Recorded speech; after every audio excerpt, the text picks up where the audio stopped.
Hey there, it's Mastin. So excited to be with you today. And today I want to talk to you about how to take control of your life, how to take that control back. If you feel powerless in certain areas of your life, maybe you feel like you're in control in your business, but completely out of control in your relationship. Or maybe you feel totally in control with your relationship, but your body and your weight feels completely out of control. Or maybe all that's awesome, but your family relationships are out of control. Or maybe all that's fantastic, but your finances are out of control. So I want to talk to you about the areas of your life where you feel like you are spinning out of control and how to take that power back and to get that control back today.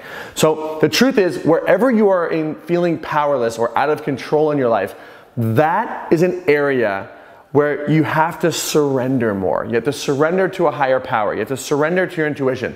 You have to surrender to something greater.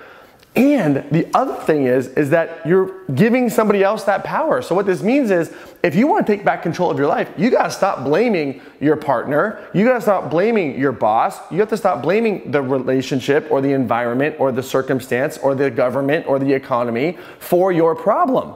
Because the truth is, it's never outside circumstances or conditions that determine the quality of your life. What determines the quality of your life 100% of the time, which is a big claim, but if you look at all the data, whether it's the psychological data, the biochemical data, the psychiatric data, the spiritual data, successful people who heal, people who feel peaceful, people who are in control of their life, are in control of the meaning that they give the events of their lives. We cannot control the events of our lives. We can't control our own heart. You try to stop your heart right now, it's impossible. Try to stop breathing, you'll be able to do it for a moment or two, and then your body will kick back in. You have no control over your own bodily functions, and you think you can control somebody else? Come on, right? You have to take responsibility for how you're showing up, what you're making situations mean, who you're blaming, holding on through anger, holding on through blame, holding on through resentment. This is not how you find control of your life, through blame, anger, and resentment.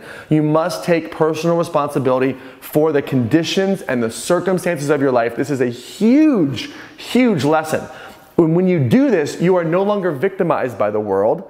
You are no longer victimized by circumstance. You are no longer victimized by the people who may have hurt you in the past, no matter what they did to you, because you can respond in a brand new way today. So this is what's so important. If you want to lose the weight, if you want that soulmate relationship, if you want more finances, if you want to start the business, if you want to forgive your parents, or whatever it is that you want to do, whatever the outcome is that you're going for, you got to understand that when you take control of your life, you take responsibility for why things aren't the way they are, and then you got to up your game. Because here's the thing. The thoughts, the beliefs, the emotions, and the stories that you tell yourself, and the action that you take that produces an overweight body are not the same thoughts, behaviors, emotions, and beliefs, and actions and behaviors that produces a fit body. The thoughts, emotions, beliefs, and behaviors that produces divorce are not the same thoughts, beliefs, emotions, and behaviors that produces a soulmate relationship. The thoughts, behaviors, beliefs, and emotions that produce financial success are not the same as those that produce poverty. So if you want a greater reward in your life, you can't just wait around for life to give it to you, like Santa Claus is going to come and just pop that thing down on your table and say, you know what, here you go. Prayers are answered. Here's the body that you want. Here's the money that you want. That's not going to happen for you.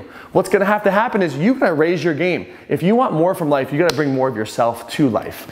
You got to raise your game. When you raise the desire for your outcome, whether it's a better body, a more in shape body, more finances, a better relationship, you got to bring more of yourself to life as well. So you cannot expect better outcomes with the same behavior. This is delusion. It's absolute delusion to think that you're going to get a better outcome with the same behavior. You know, Einstein says that doing the same thing over and over again and expecting a different result, that's insanity. So maybe a part of you is deluded or insane to think that the same behavior that made you fat will make you healthy. The same behavior that got you divorced will help you get married. The same behavior that brought financial poverty will bring financial success. That is delusion. You must change at the level of emotion, belief, thought, and behavior. So you want more.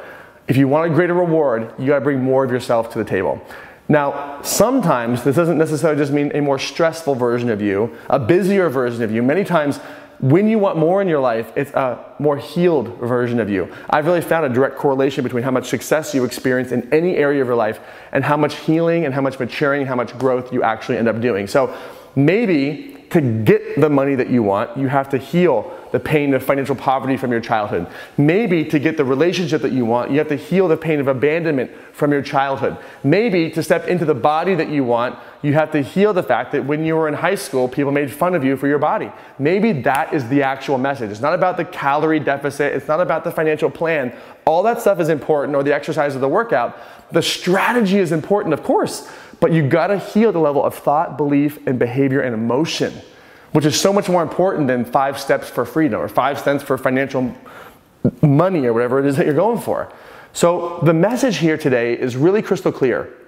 When you take responsibility for your life, you also take responsibility for how you've shown up for life. You also take responsibility to say, you know what, I've decided to play the victim here. I've decided that someone else outside of me has more power over my life than I do. And I'm here to tell you right now that is complete, as we say in Kansas, malarkey. That's right, I just said malarkey. That's a very nice way of saying bullshit, okay? It's total bullshit. You're bullshitting yourself to think that you can get a greater reward with the same level of behavior. So today, how can you take responsibility for how you're showing up in your financial life? How can you take greater responsibility for how you're showing up in your health and well-being? How can you take greater responsibility for who you're blaming in your life for why you can't have what you want, and say, you know what, no thought, no feeling, no person, no emotion, no circumstance, no government, no news media, no Facebook, no Instagram, no person that I know is more powerful over the dominion of my life than me. That is sobering truth. And when you do that, you can bring more of yourself into life. And when you bring more of yourself, a part of you that gets healed, a part of you becomes confident, a part of you steps into forgiveness. You raise your consciousness and you start to see that, wow, when I was blaming somebody else, I was actually judging the thing I was meant to heal in myself. When you do this, you raise your game and go to the next level. So my great wish today is that just consider that you can stop blaming people. Consider that you have a role in all the problems of your life. Consider that that doesn't have to be the way that it always is. And consider that if you want more from life, life needs more from you too.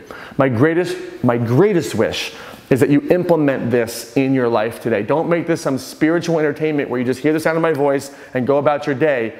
Implement this today. Take one action today to take responsibility. Take one action today to raise your game. Take one action today to say, I'm sorry, I forgive you, I love you, my bad. When you do that, the game changes. As always, my greatest wish is that you get out there, take action, and make it real. We'll see you soon.